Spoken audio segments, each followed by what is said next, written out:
Hey, what's up, guys? This is Marseille, the property pastor, and I want to talk today about the types of tenants who will be applying for your rooming houses. So these are going to be the type of people who want to rent from you if you set up a rooming house, because every landlord, every investor is always worried about what happens if I rent to the wrong type of person. So I want to go over some of the main folks that I've run into who've applied and stayed in our properties and kind of give you the pros and cons of some of those. If you haven't subscribed already, make sure you hit that subscribe button. We're bringing brand new content, things to help you out in your business, help you to add value, and help you to be successful in building generational wealth. So let's go ahead and take a look. The first area of rooming house type of tenant that we run into is a college student. I have 4 rooming houses in my portfolio of 12 properties, and one of my very first rooming houses was a college rental. Now, I have since gone away from college rentals, but I want to talk about my experience with college rentals. And what typically happens is the college student is going to, not stay on campus, but they will rent an individual room from you. Now, they'll stay on the property during the school year, and then sometimes they may go home for the summer, or they may go ahead and leave they may leave that lease in place so that they'll have a guaranteed housing coming up in the fall. The biggest issue that I have run into with college rentals is the people. College students, they are hard on places. They want to have parties.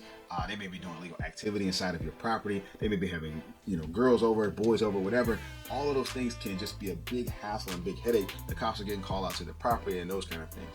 Now, on the positive side, if you got college students, they have parents. So oftentimes parents will back the student and make sure that if the student's not paying the rent or whatever, mom and dad will pay it, or mom and dad are just outright paying it as well. But then on the backside, mom and dad may be tired too and say, look, you got to get a job. You need to take care of it, and I'm not going to back you.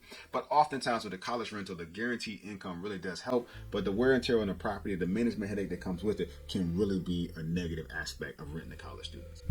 All right, the next group I want to talk about is going to be a young person trying to figure it out. Now, this is going to be a 20-something, a 30-something, could even be a 30 or 40-something. And this kind of tenant, typically what happens is they've been staying at home for years. Mom and or dad is ready for them to go. They're ready to kick them out of the nest, and it's time for them to go off and find their own way. Now, what we tend to run into with this type of tenant is that oftentimes mom may actually be the one doing all the legwork. They may call and say, hey, I'm looking for a room for my son. I'm looking for a room for my daughter. They may be the person filling out all the paperwork. They may be the one, bringing everything there. And what I've run into with this particular type of tenant is that the tenant themselves may not have much skin in the game, but mom and or dad, much like the college student, will often back them. So if you go with this type of tenant, make sure that you get a co-signer agreement, because that tenant may not have much of a background in terms of credit history, in terms of rental history. But you may as you run into those, what I tend to find is that a younger tenant is not going to be very committed to staying there. They're still trying to figure it out. In their mind, they would probably want to go back and stay on the couch and play video games. The next group I want to talk about is the transient tenant. Now, this is going to be probably the largest percentage of tenants that you're going to get in terms of a rooming house.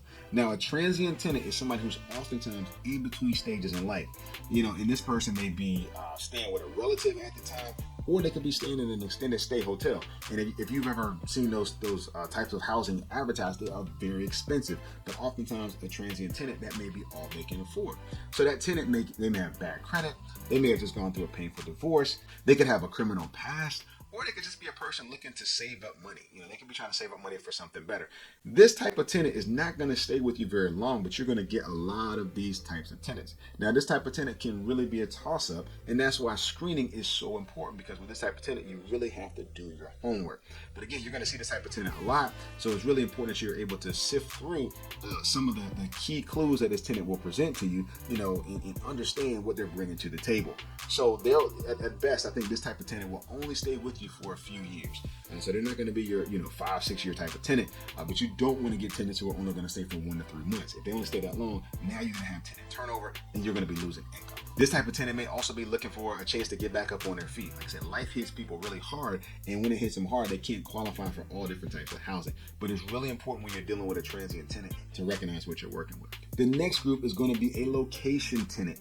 Now, a location tenant may have come to the area for a job. They may still be, maintaining a house somewhere else, primary residence, but they may work out of town. Instead of them trying to get an Airbnb, instead of them trying to stay in an extended stay hotel, they may rent a room. So you may be in close proximity to a specific job, to a specific industry, which makes it ideal for them where they can do something affordable. In my local area, we have a shipyard where a lot of people work. It's a very large employer, but the parking is really bad there, and then some people actually come from one state down. We have folks who drive from North Carolina to come to work every day. Well, if they can rent a room for $500-600 a month, then that's ideal, because now they can get off work, relax, and then go home on the weekends. But that type of tenant, right? It could also be military personnel. It could be a travel nurse or some sort of blue collar worker. So the thing about it though is that job conditions can change. They may get transferred, they may get tired of it, or it may be ideal. I rent to a decent number of location tenants, and it works out really well. They have great income. Their only issue is that they just need the convenience of being close to work. I own 2 properties close to the shipyard area, and my tenants can actually walk to work, don't have to worry about parking and those kind of things. So it really works out really well. This next group is a downsizing tenant. Now this could be veterans, sometimes they're widowers, or an older person who either just doesn't want as much space anymore, or maybe perhaps because of life changes, they can't afford to get their own apartment. So they may decide that a rooming house is an ideal fit, just a place where they can just have their own room and their own space. Now, usually they'll have enough income to afford the rooming house, and they just want to kind of be left alone.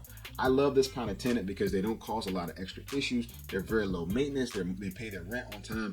So this is typically an older tenant, sometimes with military history, sometimes just as retired. So they usually have the income, but but one thing I love about them is they really don't cause a lot of extra drama with the property.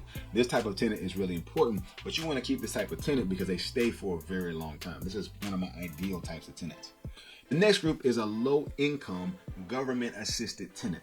Now, this particular tenant may be on some form of government aid, not necessarily Section 8, because Section 8 doesn't always rent to rooming houses, but that applicant may have aid in form of Social Security Disability or SSID. They may be getting Social Security benefits or some other form of aid that comes on a regular basis. I prefer this type of tenant, and I actually lower my requirements a little bit for them because I understand that their check's going to come every single month. They don't have to worry about getting laid off. The government is going to pay their check every single month, and they're going to pay their rent. So I personally like this type of tenant. If I had to pick my top 2 types of tenants, it would be a downsizing tenant and a low-income tenant. But the majority of the tenants are going to be transient, and that's where you have to use a lot of discernment. You have to really rely on that screening process to help you. But I try to stay away from folks that have a lot of drama. I try to stay away from folks that have a really checkered past. I definitely try to stay away from college students and some of the younger crowd. Now, as you're looking through these, you got to be really careful though that you do not discriminate. You cannot discriminate in terms of selecting tenants. That's really important as well. So that's what I wanted to share with you, the types of tenants that you're going to see. The next video, we're going to talk about how many people can actually live in the rooming house itself, because we want to really go over that as well. Talk about how many people to a room and some of those things. So make sure you check out this next video as well.